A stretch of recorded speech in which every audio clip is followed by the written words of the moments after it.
सतनाम धन वाहिगुरु साहिब जीओ। जो तो प्रेम खिलन का चाओ, सिर धर तली गली मेरी आओ। इत मार्ग पैर तरीजै, सिर दीजै कान ना कीजै। जुगो जुग अटल चबर छतर तख्त दे मालिक, वालिए कुल आलम, मुजस्मे आबे हयात, सरवरे कायनात, बानी दे बोहित, धन धन गुरु ग्रंथ साहिब जी महाराज, तिन्हां दी पावन पवित्र हजूरी दे विच गुरुद्वारा साहिब याद शहीदां करैजो विखे शनिश्चरवार दे दीवाना दे विच जुड़ बैठे सत संगी जनों, आओ सब तो पहला खालसा पंथ दे वाली, अमृत दे दाते, धन धन गुरु गोबिंद सिंह जी महाराज, तिन्हां वल्लों बख्शिश फतेह दे नाल रल मिल के सांझ पाइए जी। वाहेगुरु जी का खालसा, वाहेगुरु जी की फतेह। सत संगत जी, इस हफ्ते दे विच तीन महापुरुषों का जो जीवन है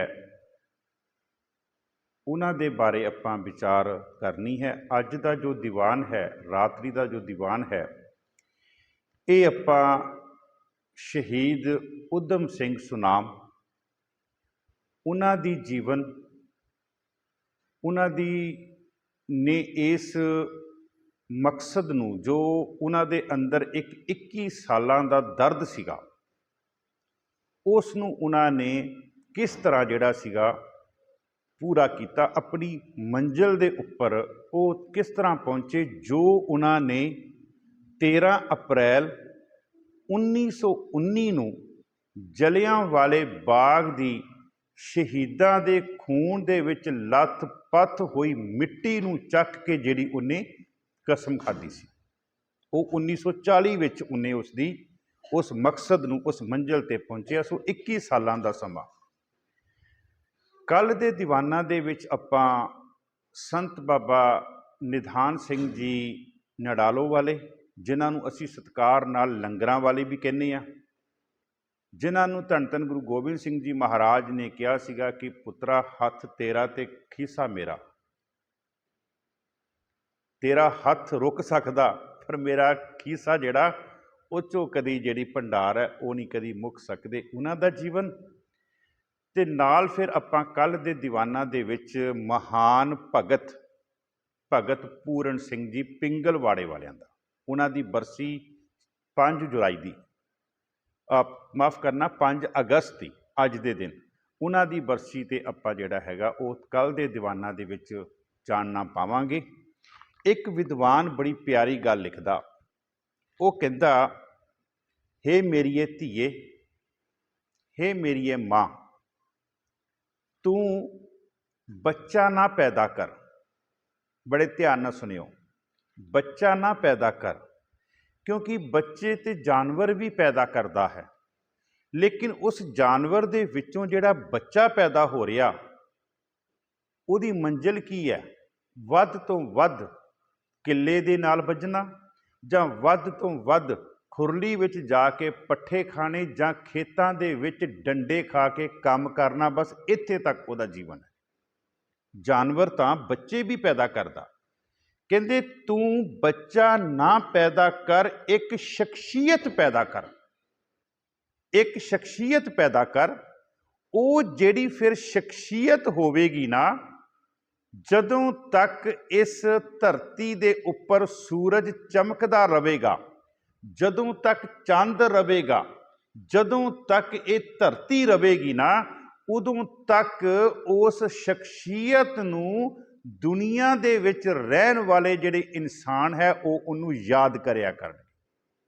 ਹੁਣ ਆਪਣੇ ਵੀ ਆਪਾਂ ਸਾਰੇ ਪਿੰਡਾਂ ਦੇ ਰਹਿਣ ਵਾਲੇ ਹੀ ਹਾਂ। ਕੋਈ ਸਾਡਾ ਡੰਗਰ ਵੱਛਾ ਮਰ ਜਾਵੇ ਤੇ ਅਸੀਂ ਕਿੰਨਾ ਕੁ ਉਹਦਾ ਅਫਸੋਸ ਕਰਦੇ ਹਾਂ, ਕਿੰਨਾ ਕੁ ਉਹਦਾ ਅਫਸੋਸ ਕਰਦੇ ਹਾਂ। ਕਹਿੰਦੇ ਸ਼ਖਸੀਅਤ ਪੈਦਾ ਕਰ, ਐਸੀ ਸ਼ਖਸੀਅਤ ਪੈਦਾ ਕਰ ਕਿ ਉਹਦੇ ਜਾਣ ਤੋਂ ਬਾਅਦ ਵੀ ਲੋਕ ਉਹਦੀਆਂ ਬਾਤਾਂ ਪਾਉਣ। ਸੋ ਐਸੀ ਸ਼ਖਸੀਅਤ 26 ਦਸੰਬਰ 1899, ਤਰੀਕਾ ਯਾਦ ਰੱਖਿਓ, 26 ਦਸੰਬਰ 1899। ਉਹਨਾਂ ਦੇ ਸਤਿਕਾਰਯੋਗ ਮਾਤਾ ਜੀ ਦਾ ਨਾਮ ਹੈ ਮਾਤਾ ਹਰਨਾਮ ਕੌਰ, ਔਰ ਉਹਨਾਂ ਦੇ ਸਤਿਕਾਰਯੋਗ ਪਿਤਾ ਜੀ ਦਾ ਨਾਮ ਹੈ ਭਾਈ ਸਾਹਿਬ ਭਾਈ ਟਹਿਲ ਸਿੰਘ। ਇਹਨਾਂ ਦੇ ਘਰ ਦੇ ਵਿੱਚ ਬੱਚੇ ਨੇ ਜਨਮ ਲਿਆ। ਉਸ ਬੱਚੇ ਦਾ ਨਾਮ ਬਚਪਨ ਦੇ ਵਿੱਚ ਸ਼ੇਰ ਸਿੰਘ ਵੀ ਆ ਰਿਹਾ, ਉਦੇ ਵੀ ਆ ਰਿਹਾ, ਤੇ ਬਾਅਦ ਵਿੱਚ ਫਿਰ ਨਾਮ ਉਹਨਾਂ ਦਾ ਉਦਮ ਸਿੰਘ ਜਿਹੜਾ ਸੀਗਾ ਉਹ ਰੱਖਿਆ ਗਿਆ। ਸ਼ੇਰ ਸਿੰਘ ਵੀ ਨਾਮ ਆ ਰਿਹਾ, ਉਦੇ ਵੀ ਨਾਮ ਆ ਰਿਹਾ। ਇਹ ਦੋ ਭਰਾ ਸਨ। ਇਹਨਾਂ ਤੋਂ ਵੱਡੇ ਭਰਾ ਦਾ ਨਾਮ ਸੀ ਮੁਕਤਾ ਸਿੰਘ, ਇਹਨਾਂ ਦਾ ਨਾਮ ਸੀ ਉਦਮ ਸਿੰਘ। ਸਮਾਂ ਆਪਣੀ ਚਾਲ ਨਾਲ ਚੱਲਦਾ ਗਿਆ। ਪਰਮਾਤਮਾ ਨੂੰ ਨਹੀਂ ਸੀ ਮਨਜ਼ੂਰ ਕਿ ਜਿਹੜਾ ਉਦਮ ਸਿੰਘ ਹੈ ਉਹ ਆਪਣੀ ਮਾਂ ਦੀ ਗੋਦੀ ਦੇ ਵਿੱਚ ਲੰਮੇ ਸਮੇਂ ਵਾਸਤੇ ਖੇਡੇ। ਪਰਮਾਤਮਾ ਨੂੰ ਨਹੀਂ ਸੀ ਮਨਜ਼ੂਰ ਕਿ ਜਿਹੜਾ ਉਦਮ ਸਿੰਘ ਹੈ ਉਹ ਆਪਣੀ ਮਾਂ ਦੇ ਕੋਲੋਂ ਜ਼ਿੰਦਗੀ ਦੇ ਵਿੱਚ ਜੀਵਨ ਦੀ ਜਿਹੜੀ ਸਿੱਖਿਆ ਉਹ ਪ੍ਰਾਪਤ ਕਰੇ। ਪਰਮਾਤਮਾ ਦਾ ਪਹਿਲਾ ਭਾਣਾ ਉਹਦੇ ਘਰ ਵਿੱਚ ਕੀ ਵਰਤਿਆ? 1901 ਦੇ ਵਿੱਚ ਉਹਦੀ ਮਾਂ ਚੜ੍ਹਾਈ ਕਰ ਗਈ। ਮੈਂ ਇੱਥੇ ਇੱਕ ਬੇਨਤੀ ਕਰਾਂ ਆਪ ਜੀ ਨੂੰ, ਮੈਂ ਜਦੋਂ ਇਤਿਹਾਸ ਦੇਖਦਾ ਨਾ, ਬਹੁਤ ਸਾਰੀਆਂ ਐਸੀਆਂ ਰੂਹਾਂ ਹਨ ਜਿਨ੍ਹਾਂ ਦੇ ਮਾਂ-ਬਾਪ ਬਚਪਨ ਦੇ ਵਿੱਚ ਚੜ੍ਹਾਈ ਕਰ ਜਾਂਦੇ ਹਨ। ਮੈਂ ਇੱਕ ਦੋ ਉਦਾਹਰਨਾਂ ਦਿਆਂ। ਸ਼ੇਖ ਸਾਦੀ ਜੀ ਹੋਏ ਆ ਈਰਾਨ ਦੇ, ਉਹ ਬੜੇ ਵੱਡੇ ਫਿਲਾਸਫਰ ਹੋਏ ਆ। ਉਹਨਾਂ ਦੇ ਮਾਂ-ਬਾਪ ਵੀ ਬਚਪਨ ਦੇ ਵਿੱਚੋਂ ਹੀ ਚੜ੍ਹਾਈ ਕਰ ਗਏ। ਪੰਜਾਬ ਦੀ ਧਰਤੀ ਤੇ ਆਪਾਂ ਆ ਜਾਈਏ ਤੇ ਜਥੇਦਾਰ ਅਕਾਲੀ ਫੂਲਾ ਸਿੰਘ, ਉਹਨਾਂ ਦੇ ਵੀ, ਜਿਨ੍ਹਾਂ ਦਾ ਮੈਂ ਜ਼ਿਕਰ ਅਗਲੇ ਹਫਤੇ ਤੋਂ, ਮੇਰਾ ਉੱਥੇ ਅਕਾਲੀ ਫੂਲਾ ਸਿੰਘ ਦਾ ਜੀਵਨ ਉਹਨਾਂ ਨੇ ਮੈਨੂੰ ਵਿਸ਼ਾ ਦਿੱਤਾ ਹੋਇਆ, ਅਗਲੇ ਜਿੱਥੇ ਮੇਰਾ ਵੀਕ ਹੈ ਉਹਨਾਂ ਨੂੰ ਸਮਰਪਿਤ ਹੈ। ਉਹਨਾਂ ਦੀ ਦੂਸਰੀ ਸ਼ਤਾਬਦੀ ਜਿਹੜੀ ਹੈ ਸਿੱਖ ਕੌਮ ਜਿਹੜੀ ਹੈ ਬੜੇ ਚਾਅ ਦੇ ਨਾਲ ਮਨਾ ਰਹੀ ਹੈ, ਅਕਾਲੀ ਫੂਲਾ ਸਿੰਘ। ਔਰ ਇੱਥੋਂ ਤੱਕ ਅੱਗੇ ਆਪਾਂ ਚੱਲੀਏ, ਧੰਨ ਧੰਨ ਗੁਰੂ ਰਾਮਦਾਸ ਜੀ ਮਹਾਰਾਜ। ਮੈਂ ਜਦੋਂ ਸੋਚਦਾ ਨਾ ਤੇ ਮੈਨੂੰ ਆਪਣੇ ਆਪ ਨੂੰ ਇਹ ਮਹਿਸੂਸ ਹੁੰਦਾ ਕਿ ਇਹਨਾਂ ਦੀਆਂ ਆਤਮਾਵਾਂ ਜਿਹੜੀਆਂ ਸੀਗੀਆਂ ਉਹ ਬਚਪਨ ਦੇ ਵਿੱਚ ਗਮ ਵਿੱਚ ਡੁੱਬ ਗਈਆਂ, ਔਰ ਇਹਨਾਂ ਨੇ ਦੁੱਖ ਦੇ ਵਿੱਚ, ਗਮ ਦੇ ਵਿੱਚ ਇੱਕ ਅਰਦਾਸ ਕੀਤੀ ਹੈ ਜਿਹੜੀ ਪਰਮਾਤਮਾ ਦੇ ਘਰ ਦੇ ਵਿੱਚ ਮਨਜ਼ੂਰ ਹੋਈ ਹੈ, ਔਰ ਜਿਹਦੇ ਕਰਕੇ ਅੱਜ ਅਸੀਂ ਇਹਨਾਂ ਰੂਹਾਂ ਨੂੰ ਯਾਦ ਕਰਦੇ ਹਾਂ। ਗੁਰੂ ਰਾਮਦਾਸ ਜੀ ਮਹਾਰਾਜ ਦੇ ਮਾਤਾ ਜੀ ਚੜ੍ਹਾਈ ਕਰ ਗਏ ਹੈ, ਪਿਤਾ ਜੀ ਚੜ੍ਹਾਈ ਕਰ ਗਏ ਹੈ, ਲੋਕਾਂ ਨੇ ਅਨਾਥ ਕਹਿ ਦਿੱਤਾ, ਤੇ ਮਹਾਰਾਜ ਪਰਮਾਤਮਾ ਨੇ ਕਿਹਾ ਦੁਨੀਆ ਦੇ ਲੋਕੋ, ਇਹਨੂੰ ਅਨਾਥ ਕਹਿਣ ਵਾਲਿਓ, ਇੱਕ ਐਸਾ ਸਮਾਂ ਆਵੇਗਾ ਕਿ ਤੁਸੀਂ ਇਹਦੇ ਤੋਂ ਬਗੈਰ ਕਿਤੇ ਨਹੀਂ ਤੁਸੀਂ ਜਾ ਸਕਦੇ। ਲੋਕਾਂ ਨੇ ਉਹਨਾਂ ਨੂੰ ਅਨਾਥ ਕਿਹਾ, ਪਰੰਤੂ ਜਿਹਦੀ ਗੁਰੂ ਰਾਮਦਾਸ ਮਹਾਰਾਜ ਨੇ ਬਾਂਹ ਫੜ ਲਈ, ਉਸ ਨੂੰ ਮਹਾਰਾਜ ਨੇ ਫਰਸ਼ਾਂ ਤੋਂ ਚੱਕ ਕੇ ਅਰਸ਼ਾਂ ਤੇ ਪਹੁੰਚਾ ਦਿੱਤਾ। ਸੋ ਮੈਂ ਆਪਣੇ ਪ੍ਰਕਰਨ ਤੇ ਆਵਾਂ। ਉਦਮ ਸਿੰਘ ਦੇ ਮਾਤਾ ਜੀ 1901 ਵਿੱਚ ਚੜ੍ਹਾਈ ਕਰ ਜਾਂਦੇ ਆ। ਹੁਣ ਘਰ ਦੇ ਵਿੱਚ ਰੋਟੀ ਪਾਣੀ ਦੇ ਸਿਲਸਿਲੇ ਦੇ ਵਿੱਚ ਮੁਸ਼ਕਲ ਆ ਜਾਂਦੀ ਹੈ, ਕਿਉਂਕਿ ਪਿਤਾ ਜੀ ਰੇਲਵੇ ਫਾਟਕ ਤੇ ਕੰਮ ਕਰਦੇ ਆ, ਰੇਲਵੇ ਫਾਟਕ ਖੋਲ੍ਹਣਾ। ਸੋ ਕਹਿਣ ਦਾ ਭਾਵ ਕਿ ਸਾਦਗੀ ਭਰਿਆ ਜੀਵਨ ਹੈ, ਕੋਈ ਬਹੁਤੀ ਅਮੀਰੀ ਨਹੀਂ ਹੈ, ਬਸ ਉਹਨਾਂ ਕੁ ਕਮਾ ਲਿਆ ਤੇ ਉਹਨਾਂ ਕੁ ਆਪਾਂ ਛਕ ਲਿਆ, ਇਹ ਉਹਨਾਂ ਦਾ ਜੀਵਨ ਹੈ। ਪਿਤਾ ਨੇ ਸੋਚਿਆ ਕਿ ਮੇਰਾ ਵੱਡਾ ਭਰਾ ਜਿਹੜਾ ਹੈ ਉਹ ਚੰਚਲ ਸਿੰਘ ਹੈ, ਉਹ ਅੰਮ੍ਰਿਤਸਰ ਦੀ ਧਰਤੀ ਤੇ ਰਹਿੰਦਾ, ਮੈਂ ਕਿਉਂ ਨਾ ਉਹਨੂੰ ਬੇਨਤੀ ਕਰਾਂ ਕਿ ਭਰਾਵਾ ਮੈਂ ਰੇਲਵੇ ਫਾਟਕ ਦੀ ਨੌਕਰੀ ਛੱਡ ਦਿੰਦਾ, ਮੇਰੇ ਕੋਲੋਂ ਚੁੱਲ੍ਹਾ ਜਿਹੜਾ ਉਹਦੇ ਵਿੱਚ ਹੱਥ ਨਹੀਂ ਸਾੜ ਹੁੰਦੇ, ਤੇ ਮੈਂ ਆਪਣਾ ਬੱਚੇ ਲੈ ਕੇ ਮੈਂ ਤੇਰੇ ਕੋਲ ਆ ਜਾਨਾ, ਚਲੋ ਤੇਰੇ ਆਸਰੇ ਤੇ ਮੇਰੇ ਬੱਚਿਆਂ ਨੂੰ ਦੋ ਟੁੱਕ ਦੀ ਰੋਟੀ ਤਾਂ ਮਿਲ ਜਾ ਕਰੇਗੀ, ਭਰਜਾਈ ਵੱਡੀ ਜਿਹੜੀ ਹੈ ਰੋਟੀਆਂ ਪਕਾ ਦਿਆ ਕਰੇਗੀ ਤੇ ਮੇਰੇ ਬੱਚਿਆਂ ਦਾ ਗੁਜ਼ਾਰਾ ਹੋ ਜਾਵੇਗਾ। ਉਹ ਫਿਰ ਪਿੰਡ ਛੱਡ ਕੇ, ਨੌਕਰੀ ਛੱਡ ਕੇ ਅੰਮ੍ਰਿਤਸਰ ਦੀ ਧਰਤੀ ਤੇ ਆ ਗਏ। ਅੰਮ੍ਰਿਤਸਰ ਦੀ ਧਰਤੀ ਤੇ ਆਏ ਤੇ ਸਮਾਂ ਆਪਣੀ ਚਾਲ ਨਾਲ ਚੱਲਦਾ ਗਿਆ। ਹਲੇ ਅੰਮ੍ਰਿਤਸਰ ਦੇ ਨਾਲ ਉਹਨਾਂ ਦੇ ਪਿਤਾ ਸਰਦਾਰ ਟਹਿਲ ਸਿੰਘ ਦੀ ਕੋਈ ਵਾਕਫੀਅਤ ਨਹੀਂ ਹੈ, ਕੋਈ ਇੰਨਾ ਅੰਮ੍ਰਿਤਸਰ ਸ਼ਹਿਰ ਦੇ ਬਾਰੇ ਪਤਾ ਨਹੀਂ ਹੈ। ਸਮਾਂ ਆਪਣੀ ਚਾਲ ਨਾਲ ਚੱਲਦਾ ਗਿਆ। ਦੂਸਰਾ ਭਾਣਾ ਇਹ ਵਰਤਾਇਆ ਕਿ ਪਿਤਾ ਵੀ ਚੜ੍ਹਾਈ ਕਰ ਗਏ।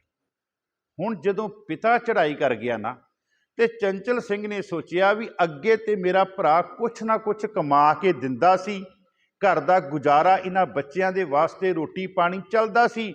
ਉਹਨਾਂ ਨੇ ਕੀ ਕੀਤਾ, ਉਹਨਾਂ ਨੇ ਬੱਚਿਆਂ ਨੂੰ ਚੱਕਿਆ, ਦੋਨਾਂ ਨੂੰ ਚੱਕਿਆ ਤੇ ਚੀਫ ਖਾਲਸਾ ਦੀਵਾਨ ਦੇ ਵੱਲੋਂ ਚਲਾਇਆ ਜਾ ਰਿਹਾ ਯਤੀਮਖਾਨਾ, ਉਸ ਯਤੀਮਖਾਨੇ ਵਿੱਚ ਬੱਚਿਆਂ ਨੂੰ ਭੇਜ ਦਿੱਤਾ।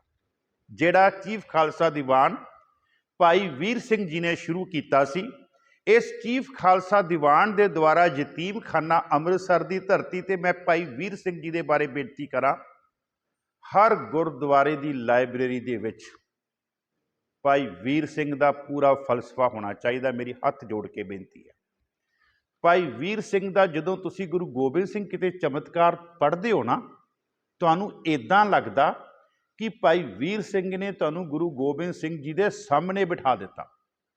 ਕਿਆ ਉਹਨਾਂ ਦੀ ਸ਼ਰਧਾ।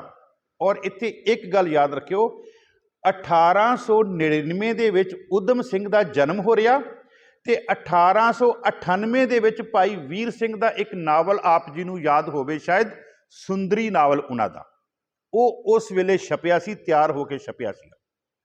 ਤੇ ਮੈਂ ਜੀ ਬੇਨਤੀ ਕਰਨ ਲੱਗਾ, ਜਦੋਂ ਉਹਨਾਂ ਨੂੰ ਯਤੀਮਖਾਨੇ ਦੇ ਵਿੱਚ ਭਰਤੀ ਕਰਾਇਆ ਗਿਆ, ਊਧਮ ਸਿੰਘ ਨੇ 8 ਸਾਲਾਂ ਦੇ ਵਿੱਚ ਉਹ ਸੁੰਦਰੀ ਨਾਵਲ 14 ਵਾਰੀ ਪੜ੍ਹ ਲਿਆ।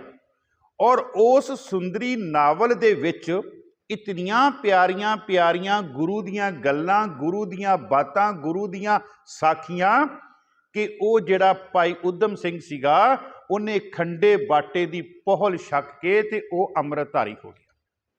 ਦੇਖੋ ਇਤਿਹਾਸ ਦੇ ਨਾਲ ਅੱਜ ਸਾਡੀ ਨਾ ਸਭ ਤੋਂ ਵੱਡੀ ਸਿੱਖ ਕੌਮ ਦੀ ਗਿਰਾਵਟ ਕੀ ਆ ਰਹੀ ਹੈ, ਮਾਫ ਕਰਨਾ, ਸਾਡੇ ਕੋਲ ਉਹਨਾਂ ਗੱਲਾਂ ਵਾਸਤੇ ਸਮਾਂ ਹੈ ਜਿਹੜੀਆਂ ਸਾਡੇ ਕਿਤੇ ਕੰਮ ਨਹੀਂ ਆਉਣੀਆਂ, ਤੇ ਸਾਡੇ ਕੋਲ ਇਹ 4 ਕਿਤਾਬਾਂ ਇਤਿਹਾਸ ਪੜ੍ਹਨ ਵਾਸਤੇ ਸਮਾਂ ਨਹੀਂ।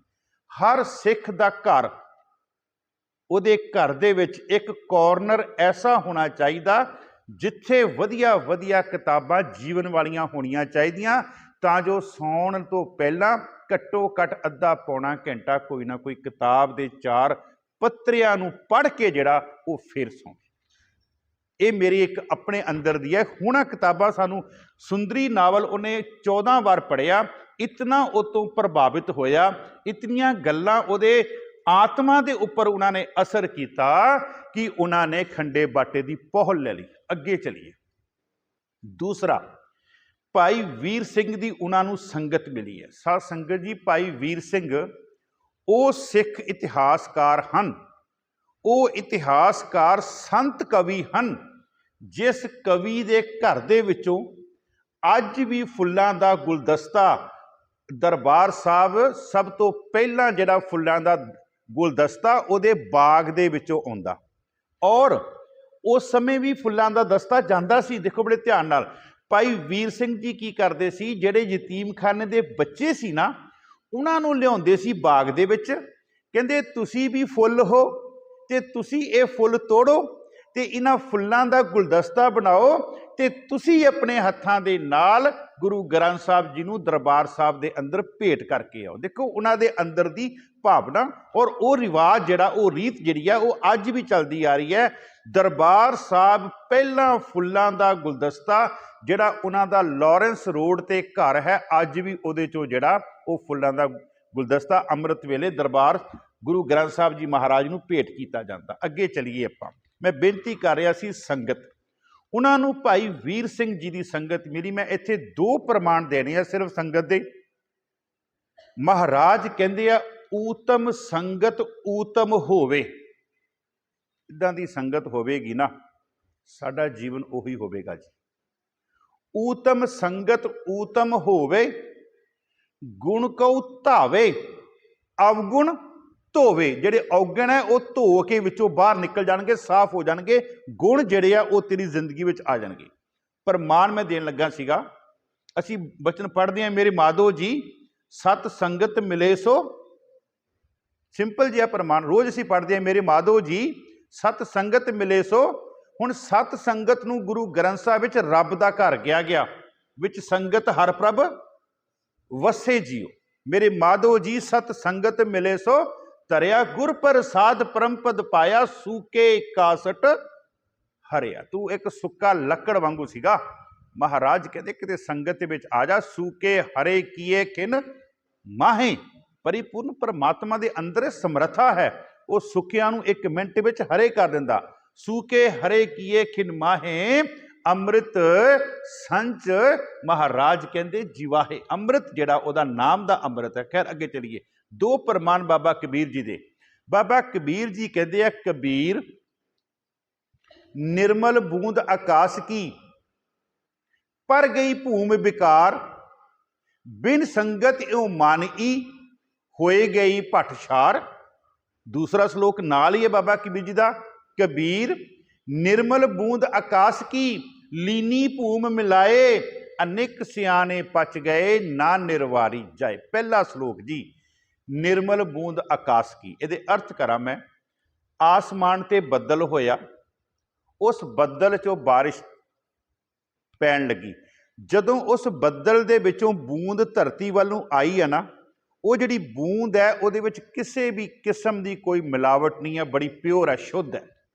जिद्दां जिद्दां वो बूंद धरती वाल नूं आ रही है, ਉਹਦੇ ਵਿੱਚ मिलावटां शुरू हो रही, क्योंकि गैसां ਜ਼ਹਿਰੀਲੀਆਂ गैसां फैक्ट्रियां धुआं, ये बाणी कहती पई है। कबीर निर्मल बूंद आकाश की, होया की, पर गई भूम विकार, माड़ी धरती ते पै गई। माड़ी धरती की उन्होंने संगत मिल गई, जिस धरती ते अग लगी हुई सी। बिन संगत इਉ मानई, होए गई भट।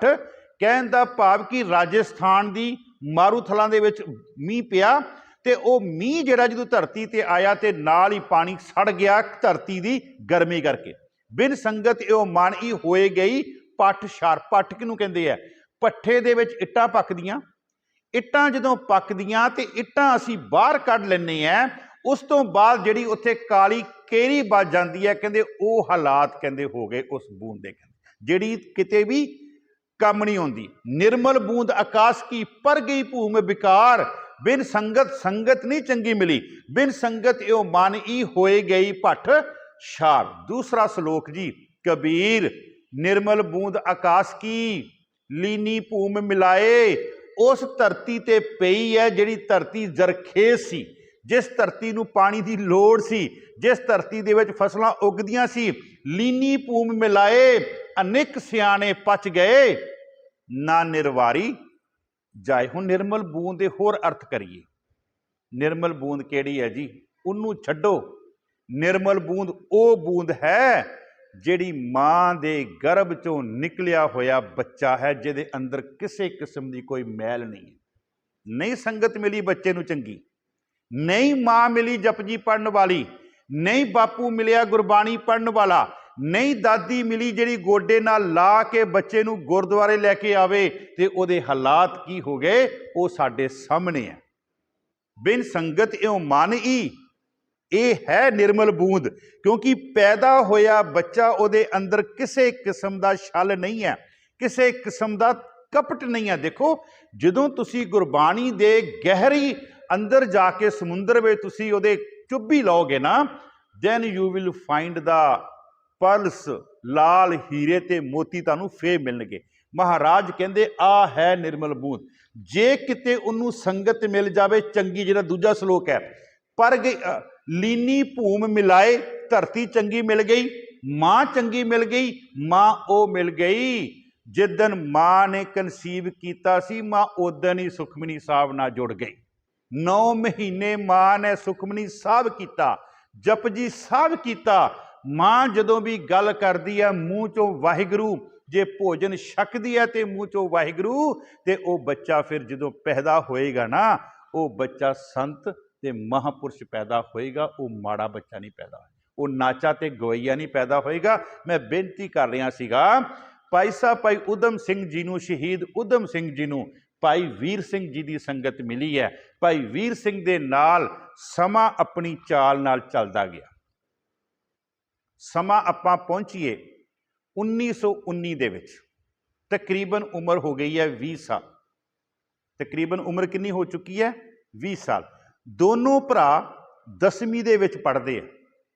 ਵੱਡਾ ਭਰਾ ਮੁਕਤਾ, ਕਿਉਂਕਿ ਯਤੀਮਖਾਨੇ ਵਿੱਚ ਸਕੂਲ ਹੈ, ਉਦੋਂ ਬੱਚੇ ਲੇਟ ਸਕੂਲੇ ਪਾਇਆ ਕਰਦੇ ਸੀਗੇ ਪੜ੍ਹਨੇ। ਹੁਣ ਤੇ ਆਪਾਂ 3 ਸਾਲ ਦਾ ਹੁੰਦਾ ਨਹੀਂ ਤੇ ਸਕੂਲੇ ਛੱਡ ਕੇ ਆ ਜਾਂਦੇ ਆ। ਉਦੋਂ ਤੇ 7-8 ਸਾਲ 10 ਸਾਲ, ਮੈਂ ਖੁਦ 6 ਸਾਲ ਦੀ ਉਮਰ ਦੇ ਵਿੱਚ ਸਕੂਲੇ ਪੜ੍ਹਨੇ ਪਿਆ ਪਹਿਲੀ ਵਾਰ ਜਦੋਂ ਗਿਆ, ਤੇ ਉਦੋਂ 7-8 ਸਾਲ ਦਾ ਬੱਚਾ ਸੀਗਾ। ਚਲੋ ਉਹਨਾਂ ਦੀ ਉਮਰ 20 ਸਾਲ ਹੋਈ ਹੈ ਜੀ। 1919 ਦੇ ਵਿੱਚ ਕੀ ਹੋਇਆ ਜੀ? ਇਸ ਤੋਂ ਪਹਿਲਾਂ ਥੋੜਾ ਜਿਹਾ 1914 ਤੋਂ ਲੈ ਕੇ 1918 ਤੱਕ ਪਹਿਲੀ ਸੰਸਾਰ ਯੁੱਧ ਲੱਗੀ, ਠੀਕ ਹੈ ਨਾ? 1914 ਤੋਂ 1918 ਦੇ ਵਿੱਚ। ਇਸ ਸੰਸਾਰ ਯੁੱਧ ਦੇ ਦੌਰਾਨ ਪੰਜਾਬ ਦੀ ਧਰਤੀ ਤੇ ਕਹਿ ਲਈਏ ਜਾਂ ਹਿੰਦੁਸਤਾਨ ਦੀ ਧਰਤੀ ਤੇ ਕਹਿ ਲਈਏ, ਇੱਕ ਮੂਵਮੈਂਟ ਸ਼ੁਰੂ ਹੋਈ ਹੈ। ਉਸ ਮੂਵਮੈਂਟ ਦਾ ਨਾਮ ਹੈ ਗਦਰੀ ਲਹਿਰ, ਗਦਰੀ ਮੂਵਮੈਂਟ, ਗਦਰ ਮੂਵਮੈਂਟ ਜਿਹੜੀ ਹੈ, ਗਦਰੀ ਬਾਬਿਆਂ ਦੀ ਮੂਵਮੈਂਟ ਸ਼ੁਰੂ ਹੋ ਚੁੱਕੀ ਹੈ।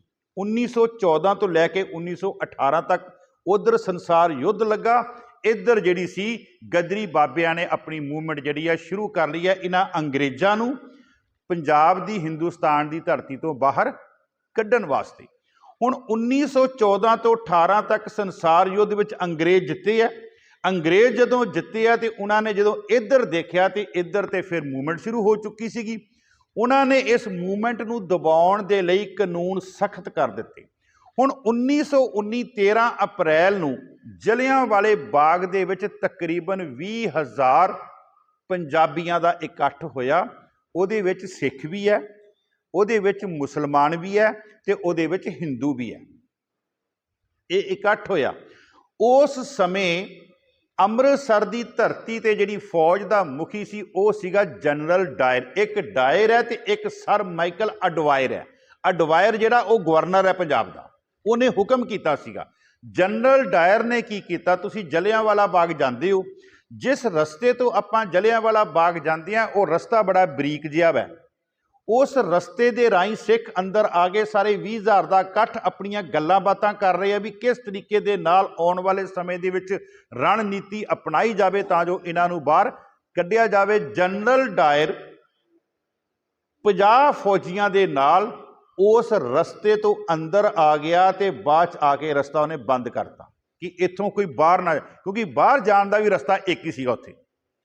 ਉਹਨੇ ਤਕਰੀਬਨ 20,000 ਪੰਜਾਬੀਆਂ ਦੇ ਉੱਪਰ ਉਹਨੇ ਕਈ ਘੰਟੇ ਲਗਾਤਾਰ ਗੋਲੀ ਚਲਾਈ ਹੈ, ਜਿਹਦੇ ਵਿੱਚ ਹੰਟਰ ਕਮਿਸ਼ਨ ਦੀ ਰਿਪੋਰਟ ਜਿਹੜੀ ਉਹਨਾਂ ਨੇ ਇੰਗਲੈਂਡ ਵਾਲਿਆਂ ਨੇ ਬਣਾਈ ਹੈ, ਹੰਟਰ ਕਮਿਸ਼ਨ ਦੀ ਰਿਪੋਰਟ ਕਹਿ ਰਹੀ ਹੈ 1650 ਗੋਲੀ ਚੱਲੀ ਹੈ, ਜਿਹਦੇ ਚੋਂ 1350 ਪੰਜਾਬੀ ਜਿਹੜੇ ਆ ਸ਼ਹੀਦ ਹੋਏ ਹੈ, ਜਿਨ੍ਹਾਂ ਚੋਂ 799 ਸੰਖਿਆ ਹੈਗੀ ਹੈ ਸਿੱਖਾਂ ਦੀ।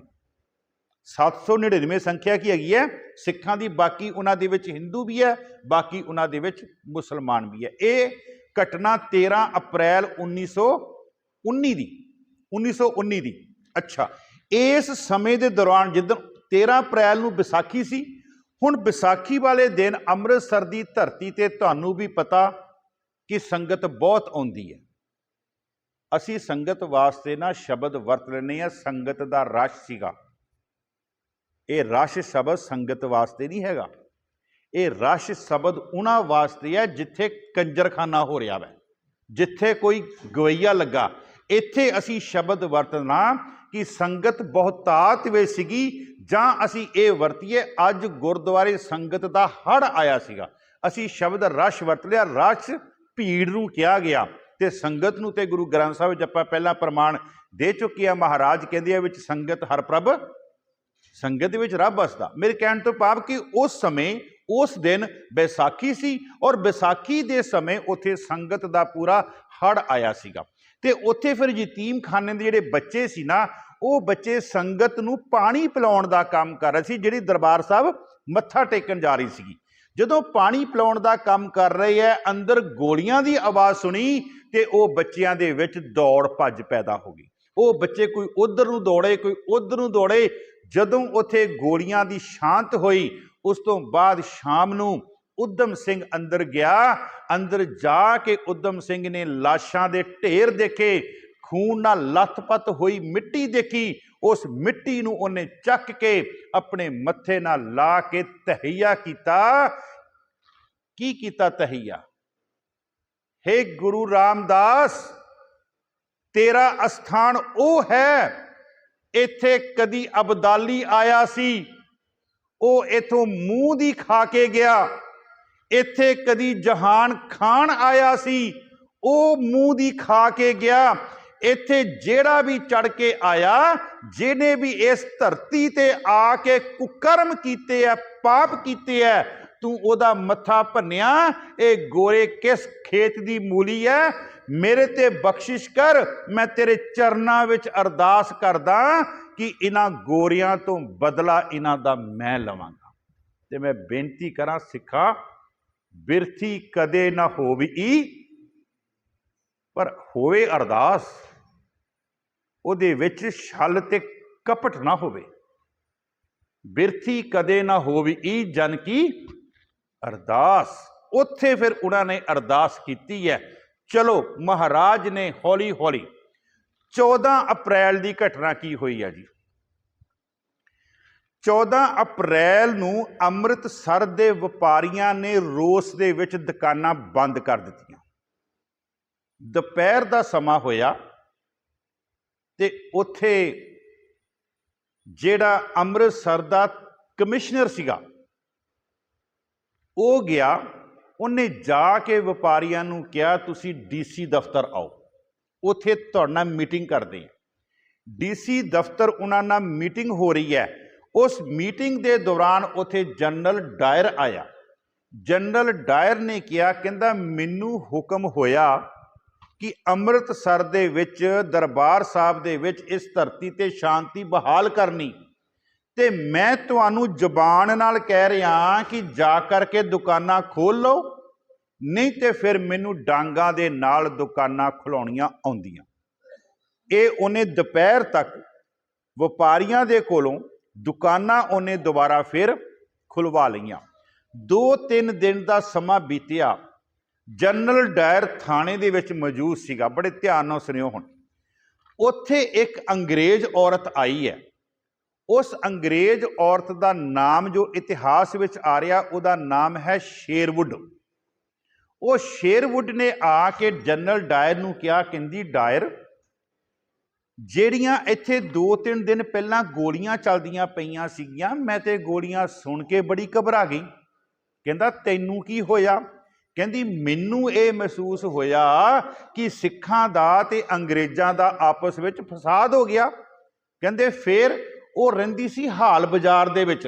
ਹਾਲ ਬਾਜ਼ਾਰ ਦੀਆਂ ਗਲੀਆਂ ਬੜੀਆਂ ਬਰੀਕ ਹੈਗੀਆਂ, ਪਤਲੀਆਂ। ਕਹਿੰਦੀ ਜਦੋਂ ਮੈਨੂੰ ਕੰਨਾਂ ਵਿੱਚ ਆਵਾਜ਼ ਪਈ 13 ਅਪ੍ਰੈਲ ਨੂੰ, ਤੇ ਮੈਂ ਕਹਿੰਦੀ ਰੀਂਗਦੀ ਹੋਈ ਧਰਤੀ ਦੇ ਸਹਾਰੇ ਆਪਣੇ ਘਰ ਪਹੁੰਚੀਆਂ। ਇਹ ਸ਼ੇਰਵੁੱਡ ਕਹਿ ਰਹੀ ਹੈ। ਇੰਨੀ ਗੱਲ ਜਦੋਂ ਜਨਰਲ ਡਾਇਰ ਨੇ ਸੁਣੀ ਨਾ, ਕਹਿੰਦਾ ਇੱਕ ਅੰਗਰੇਜ਼ ਹੋਵੇ, ਅੰਗਰੇਜ਼ ਦਾ ਰਾਜ ਹੋਵੇ, ਤੇ ਇੱਕ ਅੰਗਰੇਜ਼ ਦੇ ਘਰ ਤੋਂ ਕਹਿੰਦਾ ਔਰਤ ਹੋਵੇ, ਅੰਗਰੇਜ਼ਨ ਹੋਵੇ, ਤੇ ਉਹ ਆਪਣੇ ਘਰ ਕਹਿੰਦਾ ਰੀਂਗ ਕੇ ਜਾਵੇ। ਉਸ ਜਨਰਲ ਡਾਇਰ ਨੇ ਕੀ ਕੀਤਾ, ਹਾਲ ਬਾਜ਼ਾਰ ਦੀਆਂ ਗਲੀਆਂ ਦੇ ਵਿੱਚੋਂ ਜਿੰਨੇ ਵੀ ਘਰ ਹੈ, ਜਦੋਂ ਉਹ ਘਰ ਤੋਂ ਨਿਕਲਣ, ਜਦੋਂ ਉਹਨਾਂ ਨੇ ਮੇਨ ਬਾਜ਼ਾਰ ਦੇ ਵਿੱਚ ਆਉਣਾ, ਆਪਣੇ ਘਰਾਂ ਤੋਂ ਰੀਂਗ ਕੇ ਆਉਣ। ਇਹ ਉਹਨੇ ਇੱਕ ਸਜ਼ਾ ਦਿੱਤੀ ਕਿ ਉਸ ਜਨਾਨੀ ਨੂੰ ਡਰ ਦੇ ਮਾਰੇ ਉਹਨਾਂ ਦੀ ਔਰਤ ਨੂੰ ਰੀਂਗਣਾ ਪਿਆ। ਕਹਿੰਦਾ ਜਿੰਨੇ ਵੀ ਰਹਿੰਦੇ ਆ ਸਾਰੇ, ਕਹਿੰਦਾ ਇੱਥੋਂ ਪੰਜਾਬੀ ਕੀ ਮੁਸਲਮਾਨ ਹਿੰਦੂ, ਉਹ ਰੀਂਗ ਕੇ ਆਉਣਗੇ। ਉਸ ਗਲੀਆਂ ਦੇ ਵਿੱਚ ਹੀ 2 ਸਰਾਫਾ ਬਾਜ਼ਾਰ ਦੇ ਰਹਿੰਦੇ ਸੀ ਵਪਾਰੀ, ਜਿਨ੍ਹਾਂ ਦਾ ਨਾਮ ਨਾਥ ਚੰਦ ਤੇ ਲਾਲ ਚੰਦ ਕਰਕੇ ਆ ਰਿਹਾ। ਕਈਆਂ ਨੇ ਕੁਛ ਹੋਰ ਲਿਖਿਆ। ਖੈਰ, ਉਹ ਵਪਾਰੀ ਇਤਨੇ ਅਮੀਰ ਸੀ ਕਿ ਤੁਸੀਂ ਅੰਦਾਜ਼ਾ ਲਾਓ, ਉਹ 1 ਸਾਲ ਦਾ 25,000 ਰੁਪਇਆ ਟੈਕਸ ਜਿਹੜਾ ਉਹ ਗੋਰੀ ਸਰਕਾਰ ਨੂੰ ਦਿੰਦੇ ਸੀ। ਅੰਦਾਜ਼ਾ ਲਾ ਲਓ ਕਿ ਜਿਹੜੇ 25,000 ਰੁਪਇਆ ਟੈਕਸ ਦਿੰਦੇ ਹੋਣਗੇ, ਉਹ ਕਿੰਨੇ ਕੁ ਅਮੀਰ ਹੋਣਗੇ। उस समय की गल 1919 की गल अंदाजा आप लगा सकते हैं। वो जिहड़े सीगे वो लाल चंद ते जिहड़े सीगे वो जदों उन्होंने वो भी जदों अपने घर तो निकले तो उत्थे हुण फौज लगी हुई है, पुलिस लगी हुई है, वो अपनी मस्ती नाल जा रहे हैं भी सानू तो सर्टिफिकेट मिलिया सरकार वालों, साडी ते सरकार नाल बनदी है, सानू थोड़ी कहणगे। उन्होंने कहा तुसी भी रींग के आओ, कहंदे असीं ते हर साल टैक्स भरदे हैं, आ देखो साडा सन्मान पत्र, सानू तामर पत्र मिलिया, असीं थोड़ी रींग के जाना। आर्मी वालियां ने उन्हां दे ठुड्डा मारिया, तुहानू भी रींगना पवेगा।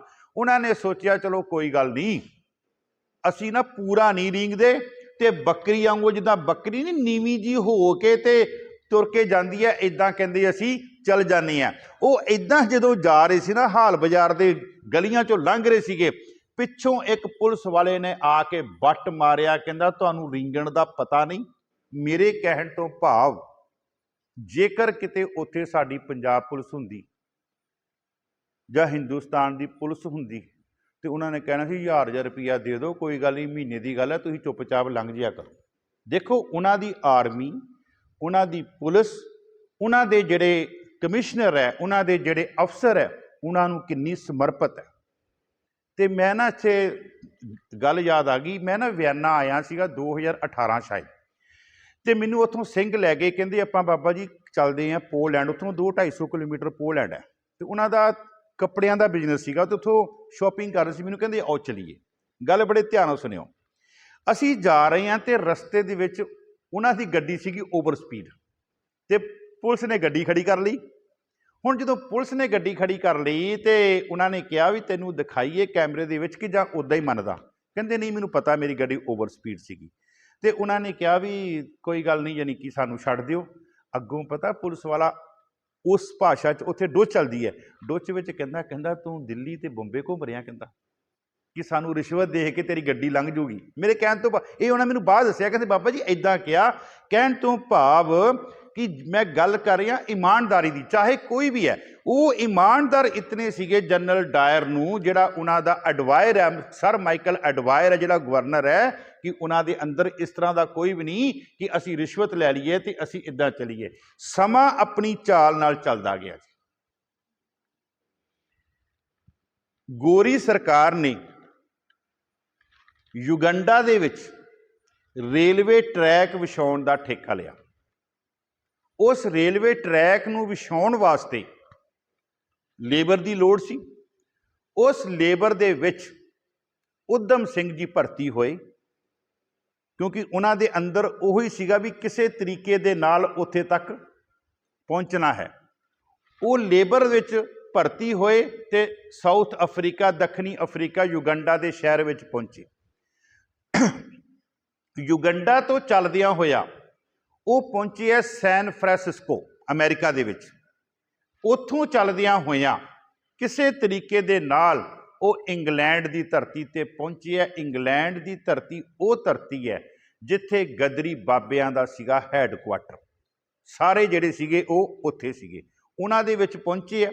उन्हां दे विच पहुंचदियां होया उन्हां ने उत्थों ट्रेनिंग लई है, उन्हां नाल गलबात कीती है। जदों उन्हां नाल गलबात कीती है ना, ते उन्हां ने कहा भी ध्यान दे नाल ये काम करी, किते पकड़िया ना जामी। ते दूसरा कईयां ने कहा तेरे कोलों ये काम नहीं होना, तू ये काम छड्ड, तेरे वस दा रोग नहीं है कि इंग्लैंड की धरती ते तू। हाँ, इत्थे मैं बेनती करना चाहांगा, जिहड़ा जनरल डायर सी ना वो मर चुका वै, ते उत्थे हैगा सर माइकल एडवायर। जनरल डायर मर चुका, सर माइकल एडवायर जिन्ने हुक्म कीता सीगा। और जिहड़ी हंटर कमीशन की आपां पहलां गल कीती ना, जदों उहदी पूरी रिपोर्ट आई ना, उस report they which general Dyer ते सर माइकल एडवायर नूं दोषी साबित किया गया। दोषी साबित किया गया। जदों दोषी साबित किया गया, हुण जिहड़ा जनरल डायर वो तो मर चुका सी, लेकिन जिहड़ा सर माइकल एडवायर सी ना, उन्हों ये सीगा कि जे जनरल डायर दोषी है तो दोषी तो फिर मैं भी हैगा। कहण दा भाव कि सर माइकल एडवायर की उपर तक पहुँच होने करके इस रिपोर्ट नूं दबा दिता गया। और जिहड़ियां ये रिपोर्टां दबाउण दी गल है ना, ਇਹ ਅੱਜ ਵੀ ਪੰਜਾਬ ਦੀ ਧਰਤੀ ਤੇ ਹਿੰਦੁਸਤਾਨ ਵਿੱਚ ਚੱਲਦੀਆਂ ਪਈਆਂ। 1984 ਵਿੱਚ ਕੀ ਹੋਇਆ, ਉਹਦਾ ਕੌਣ ਦੋਸ਼ੀ ਹੈ, ਉਹਦੀਆਂ ਰਿਪੋਰਟਾਂ ਦੱਬੀਆਂ ਗਈਆਂ ਜਿਹੜੀਆਂ ਅੱਜ ਤੱਕ ਨਹੀਂ ਬਾਹਰ ਆ ਰਹੀਆਂ। ਆ ਗੁਰੂ ਗ੍ਰੰਥ ਸਾਹਿਬ ਜੀ ਮਹਾਰਾਜ ਦੀ ਬੇਅਦਬੀ ਹੋਈ ਹੈ, ਉਹਨਾਂ ਦੀਆਂ ਰਿਪੋਰਟਾਂ ਅੱਜ ਤੱਕ ਦੱਬੀਆਂ ਪਈਆਂ ਜਿਹੜੀਆਂ ਸਾਹਮਣੇ ਨਹੀਂ ਆ ਰਹੇ। ਕਹਿਣ ਤੋਂ ਭਾਵ ਇਹ ਸਾਰਾ ਕੁਝ ਉੱਥੋਂ ਹੀ ਸਿੱਖਿਆ ਇਹਨਾਂ ਨੇ, ਕਿਉਂਕਿ ਉਹਨਾਂ ਨੇ ਰਾਜ ਕੀਤਾ, ਸਾਰਾ ਕੁਝ ਇਹਨਾਂ ਨੂੰ ਸਿਖਾ ਕੇ ਗਏ ਹੈ ਕਿ ਇੱਦਾਂ ਕਰਨਾ। ਆਪਾਂ ਆਪਣੇ ਪ੍ਰਕਰਨ ਤੇ ਆਈਏ। ਉਹਨਾਂ ਨੇ ਕਿਹਾ, ਕਹਿੰਦੇ ਤੇਰੇ ਕੋਲੋਂ ਕਹਿੰਦੇ ਇਹ ਗੱਲ ਨਹੀਂ ਬਣਨੀ, ਕਹਿੰਦੇ ਤੂੰ ਇਹਨੂੰ ਛੱਡ। ਉੱਥੇ ਫਿਰ ਨਾ ਭਾਈ ਵੀਰ ਸਿੰਘ ਜੀ ਦੀ ਇੱਕ ਕਵਿਤਾ, ਉਹ ਉਹਨਾਂ ਦੀ ਕਵਿਤਾ ਹੈ ਇੱਛਾ ਬਲ ਤੇ ਡੂੰਘੀਆਂ ਛਾਵਾਂ। ਇੱਛਾ ਬਲ ਤੇ ਡੂੰਘੀਆਂ ਛਾਵਾਂ। ਇੱਛਾ ਬਲ ਕਸ਼ਮੀਰ ਦੀ ਧਰਤੀ ਤੇ ਇੱਕ ਆਪਾਂ ਕਹਿ ਲਈਏ ਜਿੱਦਾਂ ਲੇਕ ਹੈ,